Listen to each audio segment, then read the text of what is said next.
महानदी जल विवाद मामलें ट्रिब्यूनाल परवर्ती शुणाणी मे 30 तारीख में हो। आज शुणाणी ट्रिब्यूनाल पूर्व निर्देश अनुसार महानदी में मौसुमी और अणमौसुमी ऋतु में केते जल महानदी में प्रवाहित होउछि तार संपूर्ण तथ्य ओडिशा और छत्तीसगढ़ रखिछन्ति।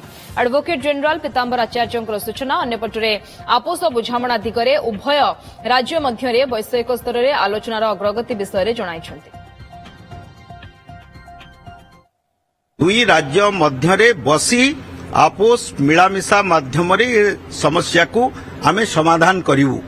आज तार प्रथम सोपान आमे अतिक्रम कलु एवं आगामी दिन में दुई राज्यर वैषयिक टीम एवं ऑफिसर स्तरीय जो आलोचना हब आमे रायपुर रे कि भुवनेश्वर रे एई भली भावे पीरियोडिकाली एकत्रित होइकरी बाकी जहाँ सबू इश्यू रही से बाबद में विस्तृत आलोचना करी आपोष मिलामिशा जरिया ये समाधान ये समस्यार समाधान बाट खोजिबु एवं आगामी शुणाणी को मे 30 तारीख को स्थगित रखिछन।